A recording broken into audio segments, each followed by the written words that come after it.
Oh, good Lord. Um, so I'm coming here to do a video about a post on Facebook. And um, I put one earlier on, not a video, but a commentary that I wrote about in regards of um, Candace Owens concerning George Floyd. I put a commentary on Facebook and I put it on my Facebook page, and um, it kind of explains in a nutshell what she's talking about, but also um, why her viewpoints are diametrically different from the um, the realities of the world. So hopefully you go out to see that. But this video that I'm doing, um, it's not dealing with that. Um, because I know I will go on this huge diatribe um, about Candace Owens, and quite frankly, she's really not worth it. So I want to talk about this specific post. So I'm in the group concerning Black educators, and in a particular post, this gentleman. Stated oppose this thought process. I was thinking of it as a debate topic because it sounds very similar to like a public forum or a Lincoln Douglas debate topic in high school. That Brown versus Board of Education did more harm than good, um, and I think I not think. Let me stop that. I know I commented on it earlier, and my comment about this post, um, initially, right? Initially, um, I'm trying to find it. There's a lot of people commenting on this post, but but I digress. The one thing that or the first initial comment I made, is probably easier for me to do this, um, was to, I guess, um, explain to them that, or this particular person, others, that Brown versus Board of Education wasn't a bad thing at all. Um, I specifically said that I said no, sir, to the gentleman. I'm not going to mention his name. I said Brown versus Board of Education didn't provide more harm than good. The subsequent plan of action to enforce the rule did more harm than good. The lack of Supreme Court specificity with the national plan was the problem. Um, and I also said finally, the lack of institutional accountability on the state level also did more harm than good. Um, and I compared this to Common Core. And um, when Common Core initially rolled out, I left Strayer University um, as campus president in Knoxville, and I started teaching on the middle and high school level. And so I'm going to all these trainings and so on and so forth. And I realized that I kind of liked Common Core, right? Understanding the concept of grammar, articulation, understanding your basic foundation of mathematics on each grade level, understanding the perspective of how social sciences and social studies work, um, to each individual student, and how it correlates with um, with with with your life and what you're going through was spectacular. It's a great idea. It's a thought process. Quite frankly, it's much better than other programs that was instituted in educational scene years ago. But I said the reason why I compare it to it is because the actual national rollout of Common Core was fumbled tremendously, which caused a negative backlash upon the system itself, right? And this is no different. Um, it is an action. It's a problem. It's an issue, right? Brown versus Board of Education itself is an issue. The implementation of of it happens to be an issue. Um, Let me put it to you this way. So um, I decided I'm going to go ahead and just sit back one moment, and like every hour or two, I'm going to go ahead and kind of just like read some of these comments. And some of these comments, whew, it's interesting. Like people are bringing up their grandparents in regards of their grandparent felt that integration of schools was harmful and they should have left it the way it was and leave it segregated school system and so on and so forth. And the problem with this, with many other individuals within this Black educators group on Facebook, which we're having intellectual dialogue with on, is the fact that many individuals are unable to see the forest from the trees. Uh, Let me let me explain to you this way. Let's say you really do believe that Brown versus Board of Education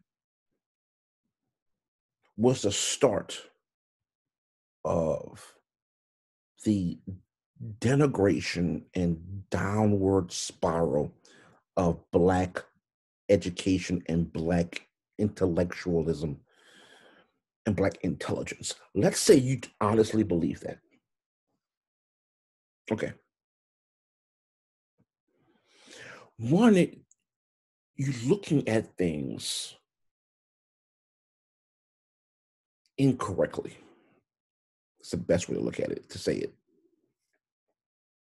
Look, I'm the first person to tell you, excuse me, there are times in which it bothers me, right? There are times in which it bothers me tremendously.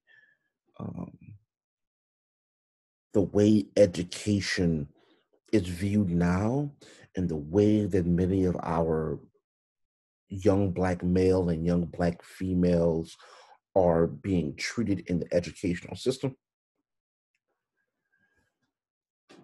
But I learned and I realized something, that there are a lot of things to blame than Brown versus Board of Education, which I can't blame it. Let's go back. One, school districts, Black school districts, Black teachers, Black students,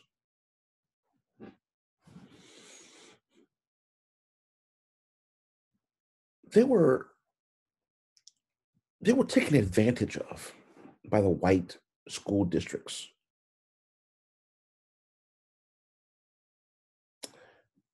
The pay for teachers, Black and white, were dramatically and drastically different. The educational settings in regards of schools, the building itself was highly, highly, highly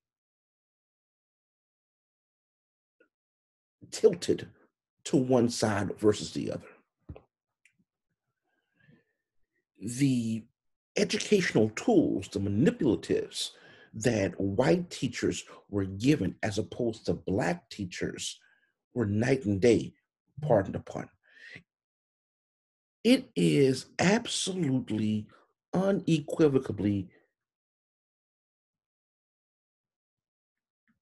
needed for the educational system to gain some sort of balance because the scales of justice in regards of education was like this.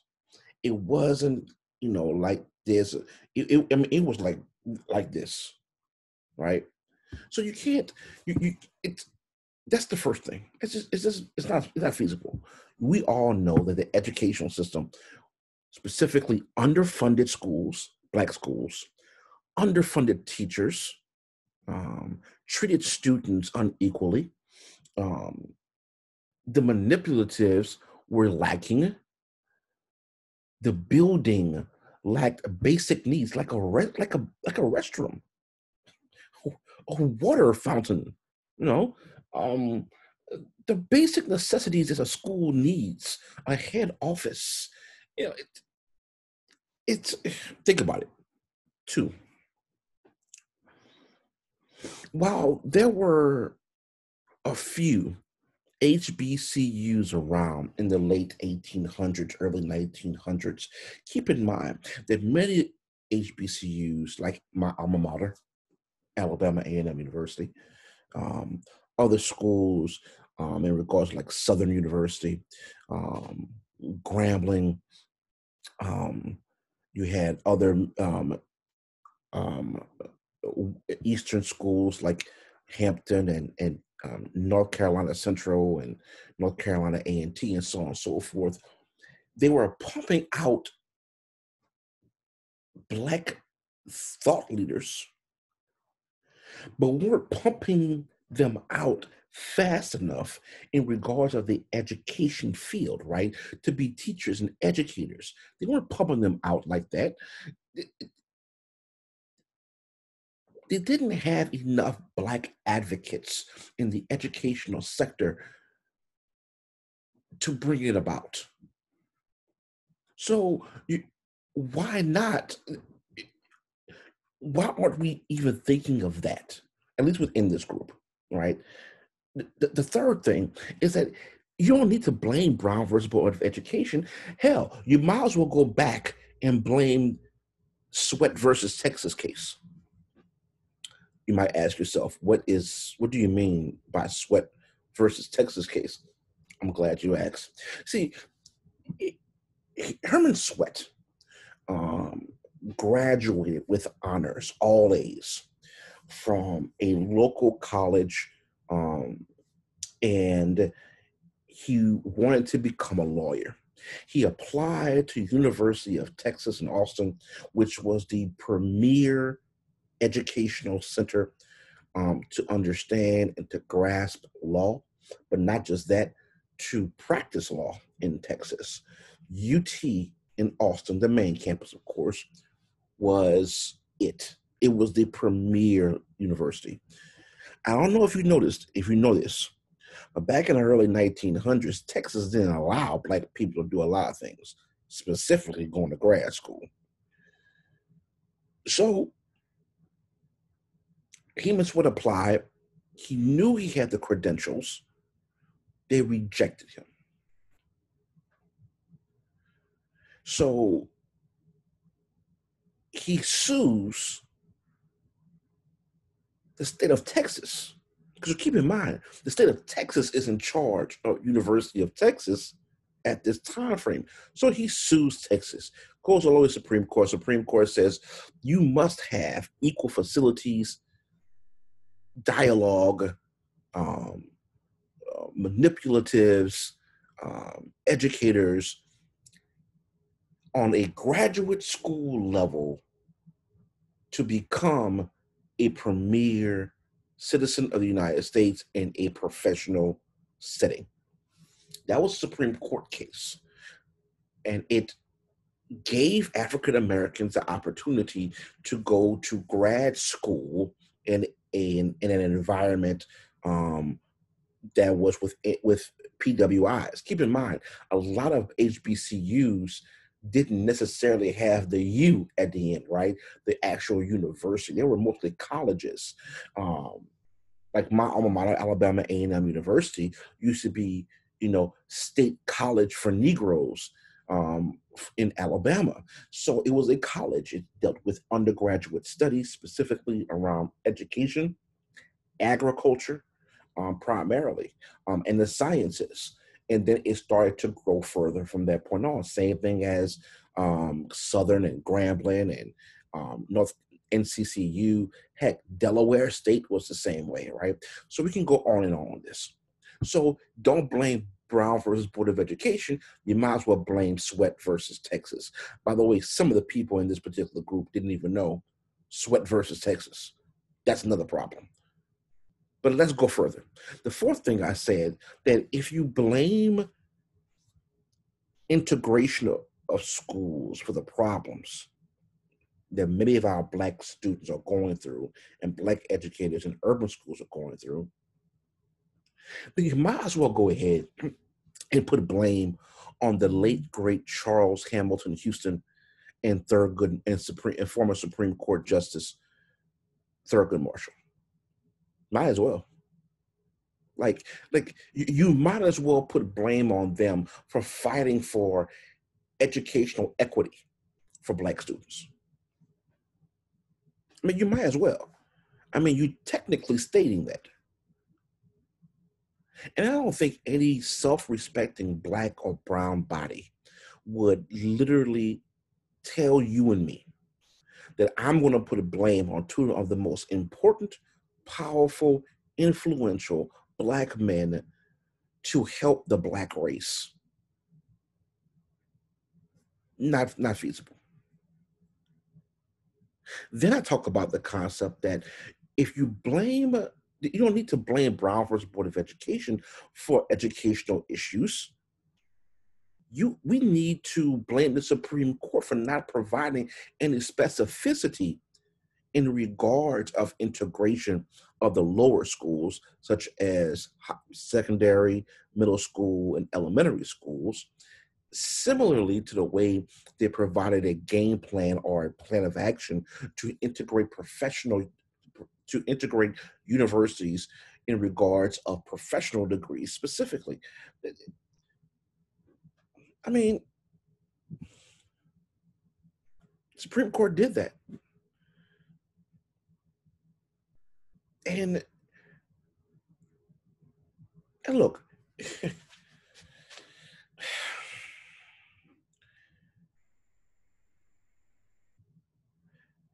I get the fact that there was quite a few holdouts, right? Um, Justice Frankfurter, uh, was one holdout, last standing holdout, right? Um, I get that.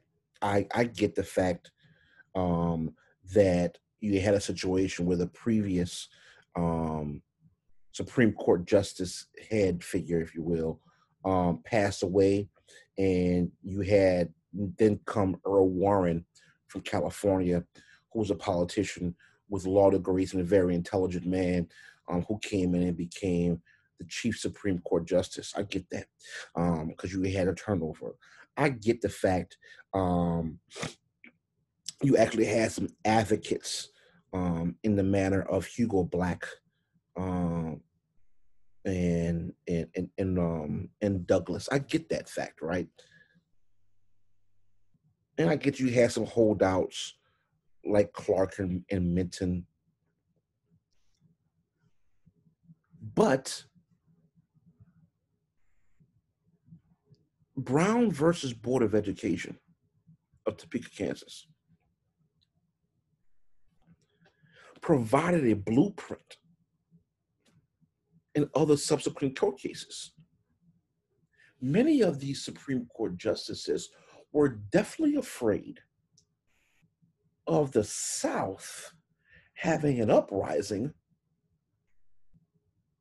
regarding their Black and brown bodies going to school with white children. I mean, they predicted it in Alabama. It happened. They predicted it in Mississippi. It happened. They predicted it in Louisiana. It happened. Florida, so on and so forth, right? I get that, but it doesn't mean they can't provide any type of specificity and then provide that specificity as they did to the courts. To the lower courts and then to Congress with the hopes of creating pieces of legislation to back up the court decision itself.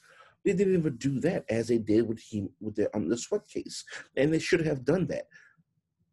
I'm making sure that my black and brown educators understand this concept because it's the truth. That's what needed to happen.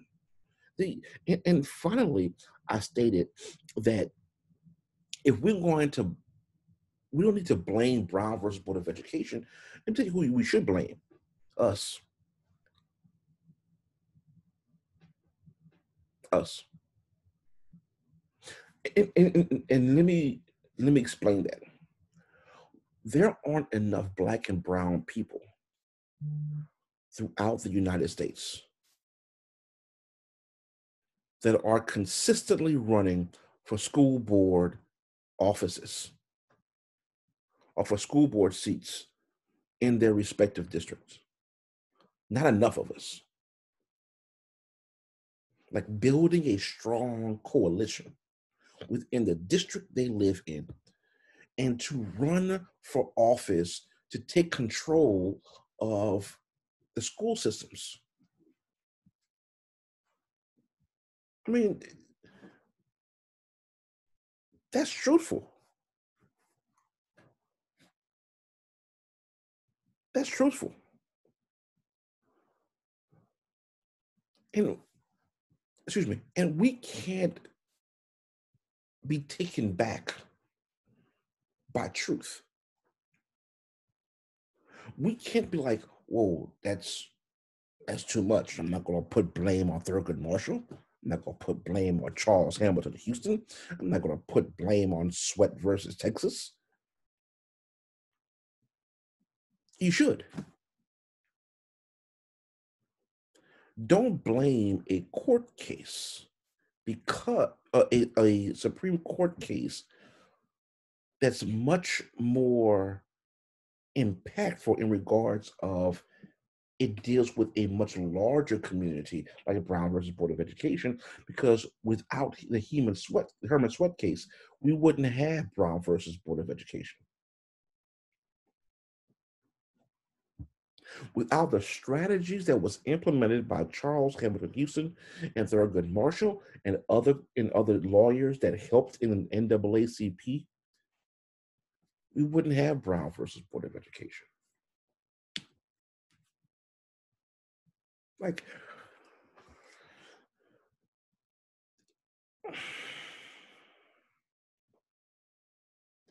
mistakes were made by black and brown people as well as white folk when it came to education. It was. But a blanket statement about Brown versus Board of Education did more harm than good. It's kind of disingenuous because there's much more things that you could blame in regards of the problems that Black education is having. There's a whole lot more things that needs to be addressed accordingly. Like, why are there quite a bit of HBCUs that are either losing accreditation or lost accreditation? Why isn't there a committee of Black intellectuals in the educational field to help schools like Knoxville College get reestablished?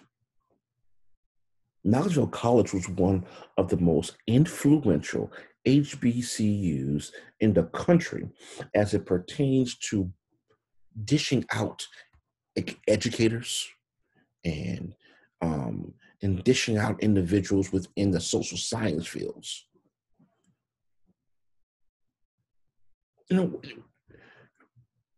there's a whole lot more is out there that needs to be addressed in regards of of Black education than blaming Brown versus Board of Education. There's a lot of blame to go around. Brown versus Board of Education isn't one of them in regards to what's happening right now when it comes to Black and brown intelligence. We're still smart. We're still outstandingly gifted and talented, intellectually speaking, of course, outside of physically speaking, and so on and so forth. Intellectually speaking, we have an amazing capacity to learn, grasp, absorb, regurgitate, and educate. We have that ability, unlike any other race out there. African Americans have that ability. But we all must be able to understand that one of the most influential court cases of all time does not have the burden on its shoulders regarding the educational system that has harmed African Americans over the years. The matriculation of educational funds, at least now, from the federal government to state, from state to district, from district to schools, and those funds aren't evenly distributed. Like, it's not. The five most highly touted and heavily funded school districts in Louisiana: Lafayette, East Baton Rouge, Calcasieu, Caddo, and Orleans. The three least funded, mostly based off population: Tensas, Morehouse, and if I am not mistaken, I want to say Rapides Parish. I think I want to say Rapides. I could be wrong. But keep in mind that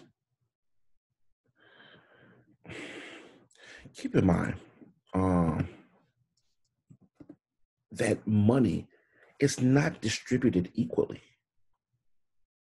That's that. I really hope y'all understand that. I, like, really hope that you understand that. Oh, I'm sorry.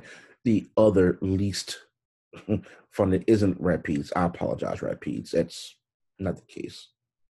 You're funded. It's actually Madison, and if you, and by the way, Madison, Tensas, and Morehouse, those three districts are primarily Black districts. They're primarily Black districts. So, there's a lot of blame to go around, is what I'm saying, right? And it's important to really understand that. So no, Brown versus Board of Education wasn't the precipice for the denigration of Black education and Black political thought or Black intellectual thought, or the progression of Black intelligence. That's not the case at all. there's so many other things that's happening that you can put any type of blame on. But instead of putting blame on a specific case, we need to provide a solution to the problem. So here are a couple, I believe, solutions to solve the problem in regards of black and brown education, right? One, um, black and brown folk need to run for school board offices in their respective districts. You just do, right? Educators that are young, enthusiastic, or even middle-aged, that has a specific stake in educating young black men and black women, brown men and brown women within the districts and the communities themselves, instead of going outside the area. That's one of the very first things. Um, Secondly, um, black and brown educators need to take the dramatic step into taking either their praxis test or their state equivalent test to become an administrator, and put yourself out on the line to do that. Sometimes it's not just about spending money to make money. Sometimes you have to spend money to make dramatic changes for the better, in particular when it comes to our community. So that's the second thing, for more black and brown folk that are educators to go out and try to get their education license degree. I'm doing it.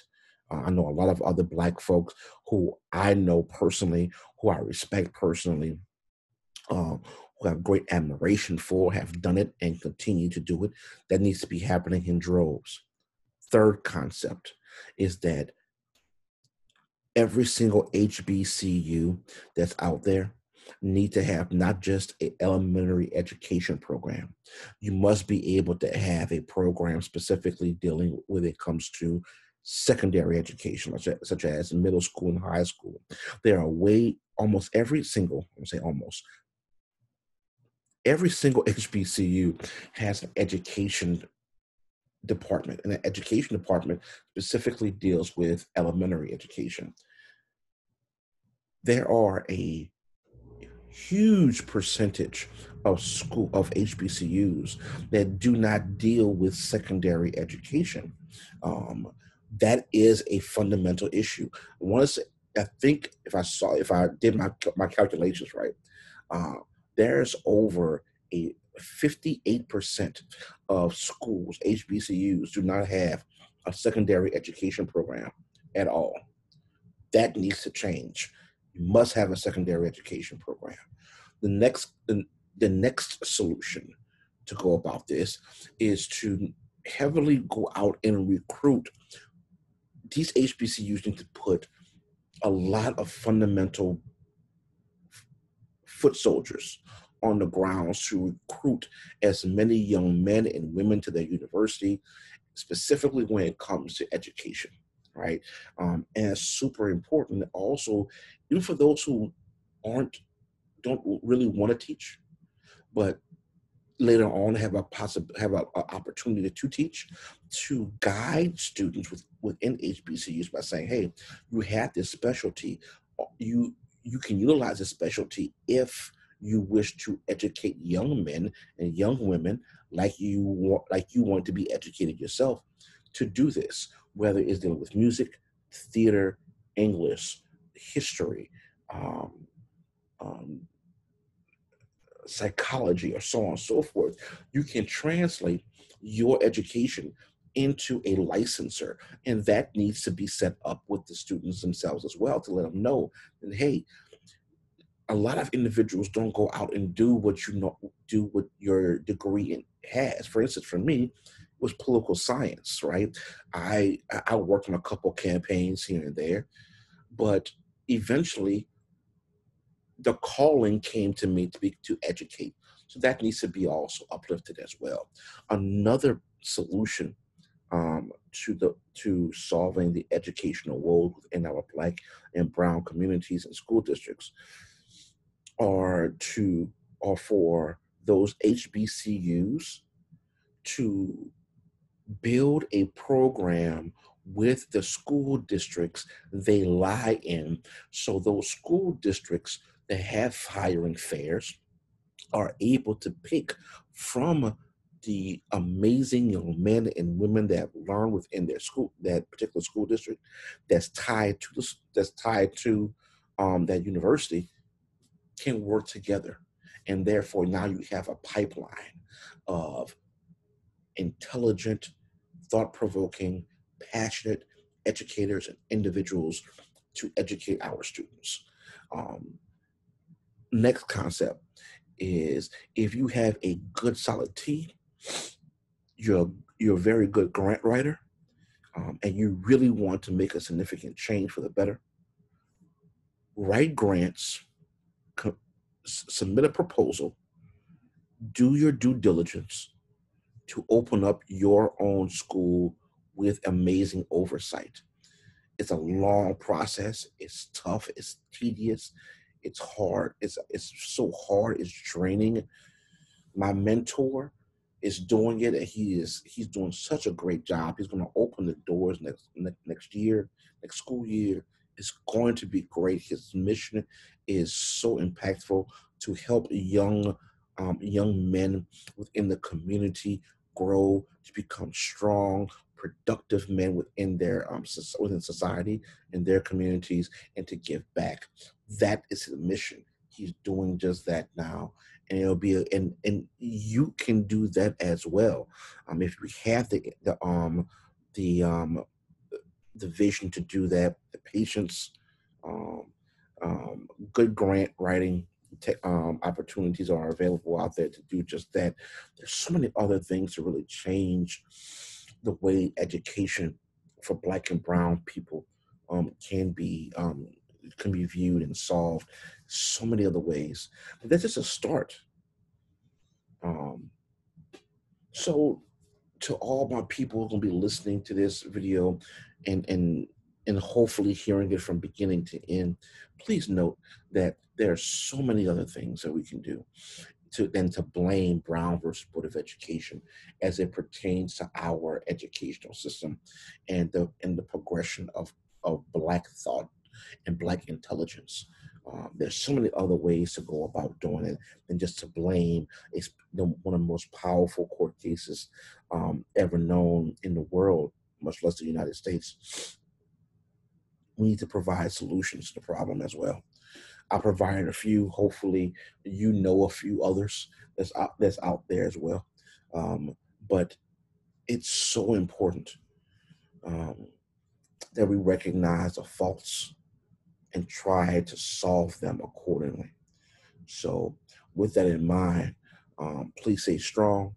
Please I'm healthy out there, um, and love one another, and and be good to one another, and treat each other the way that you want to be treated.